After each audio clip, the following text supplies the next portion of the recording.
Hello बच्चों, let's see the question. In the pachytene stage of the cell cycle crossing over occurs at. Option A बोला है कि single stranded stage, option B बोला है कि two stranded stage, option C बोला है कि four stranded stage and option D बोला है एट स्ट्रैंडेड स्टेज. देखो, पहले क्वेश्चन में आने के पहले हमको थोड़े से की कॉन्सेप्ट के ऊपर बात करना पड़ता है. किसके ऊपर बात करना पड़ता है? थोड़े से कुछ की कॉन्सेप्ट होते हैं उसके ऊपर. देखो, जो मियोसिस होता है उसको हम दो पार्ट में डिवाइड करते हैं. एक होता है मियोसिस 1, दूसरा होता है मियोसिस 2. म्यूसिस 1 को हम क्या बोलते हैं? Reductional stage. क्या बोलते हैं? Reductional stage. म्यूसिस 2 को हम क्या बोलते हैं? इक्विशनल स्टेज. इक्विशनल स्टेज बोलते हैं. क्यों? क्योंकि म्यूसिस 1 पे जो 2n सेल है वो n में डिवाइड हो जाता है, लेकिन जो म्यूसिस 2 है वहां पे क्या होता है? एक जो हैप्लॉइड सेल है वहां से दो और हैप्लॉइड सेल फॉर्म होते हैं, दो और हैप्लॉइड सेल फॉर्म होते हैं. इसमें 4 सेल फॉर्म हो जाएगा. 4 हैप्लॉइड होगा. हैप्लॉइड से हैप्लॉइड है तो ऑब्वियसली इक्वेशन है, लेकिन डिप्लॉइड से हैप्लॉइड है तो रिडक्शन. अभी चलो कुछ और बारे में बात करते हैं, कुछ और बातों के बारे में बात करते हैं. क्या बात करेंगे? जो मियोसिस 1 होगा, उसको हम प्रोफेज 1, मेटाफेज 1, टीलोफ एनाफेज 1 और टीलोफेज 1 इन 4 स्टेजेस में डिवाइड करते हैं.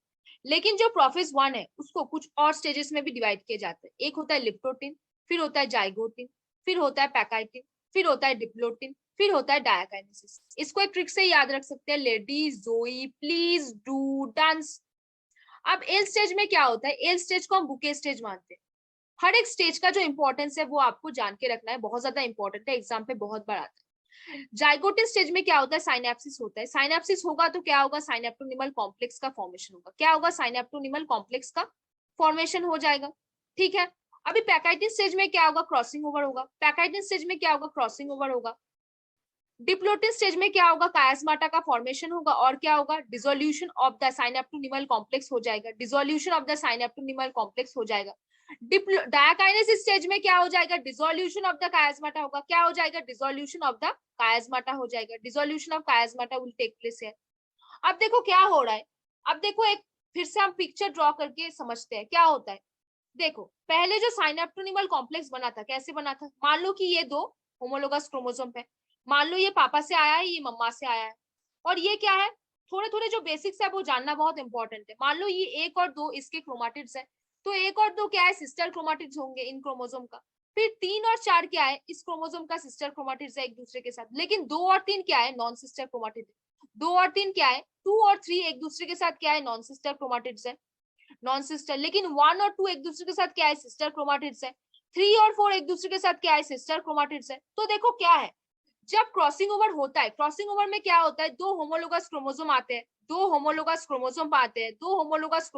हैं, वो क्या करते हैं? 4 क्रोमाटिड्स रहता है. 4 क्रोमाटिड में से क्या होता है? जैसे 2 और 3 है, 2 3 अपने अंदर क्या है? नॉन सिस्टर क्रोमाटिड्स है. क्रॉसिंग ओवर पे नॉन सिस्टर क्रोमाटिड्स अपने मटेरियल्स का एक्सचेंज करते हैं. नॉन सिस्टर क्रोमाटिड्स एक्सचेंज क्या करते हैं? Exchange there materials.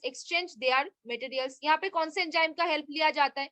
कौन से एंजाइम का हेल्प लिया जाता है? वेरी गुड बच्चों, रिकॉम्बिनेस एंजाइम का हेल्प लिया जाता है. कौन से? रिकॉम्बिनेस. इसमें से क्या होता है? जो पेरेंट सेल होते हैं, वो क्या करते हैं? प्रोजेनी सेल बनाते हैं. क्या करते हैं? प्रोजेनी सेल बनाते हैं. क्रॉसिंग ओवर होता है, इस वजह से क्या होता है? प्रोजेनी सेल में थोड़ा सा वेरिएशन आता है. किससे? पेरेंट सेल से. क्यों? क्योंकि यहाँ पे क्या हो रहा है? रिकॉम्बिनेस एंजाइम्स की हेल्प से रिकॉम्बिनेशन हो रहा है. रिकॉम्बिनेशन होगा तो न्यू जेनेटिक वेरिएशंस बनेगा, न्यू जो कैरेक्टर्स होंगे उनके फॉर्मेशन होंगे. तो देखो, जब साइनेप्टोनिमल कॉम्प्लेक्स बना था तब क्या स्टेज आया था? साइनेप्टोनिमल कॉम्प्लेक्स जब बना था ऐसे बीच में साइनेप्सिस हो गया था, तो क्या होगा? 1 2 3 4, मतलब 4 क्रोमाटिड प्रेजेंट है. इस स्टेज को हम क्या बोल देंगे? टेट्रा. एक सेंट्रोमियर और 2 सेंट्रोमियर, मतलब 2 क्रोमोसोम प्रेजेंट है, तो क्या बोलेंगे? बाइवेलेंट. अगर अगर हम एक क्रोमाटिड को क्या मानते हैं? एक क्रोमाटिड को अगर हम एक स्ट्रैंड मानते हैं, तो 4 क्रोमाटिड को हम क्या मानेंगे? 4 स्ट्रैंड मानेंगे. 4 क्रोमाटिड को हम क्या मानेंगे? 4 स्ट्रैंड मानेंगे. तो बता दो बच्चों, कौन सा आंसर हो जाएगा? बता दो. अभी देखो आंसर पढ़ते हैं. पहले क्या पढ़ते हैं? आंसर पढ़ते हैं. ऑप्शन ए में बोला है सिंगल स्ट्रैंड. सिंगल स्ट्रैंड होगा क्या? यहाँ पे आपको एक क्रोमाटिड दिख रहा है क्या? 4 क्रोमाटिड दिख रहा है. आपको कितना क्रोमाटिड दिख रहा है? 4 क्रोमाटिड दिख रहा है. तो पहला ऑप्शन तो नहीं होगा, क्रॉस कर दो. फिर बोला है टू स्ट्रैंडेड स्टेज. आपको एक दो क्रोमाटिड दिख रहा है क्या? मेरे को तो 4 क्रोमाटिड दिख रहा है. 1 2 3 4 क्रोमाटिड दिख रहा है. 4 क्रोमाटिड पूरा यहाँ पे पार्टिसिपेट कर रहा है. माना कि हमने क्या माना? 2 और 3 जो नॉन सिस्टर क्रोमाटिड्स है वो पार्टिसिपेट कर रहे हैं, लेकिन 4 क्रोमाटिड प्रेजेंट है ना.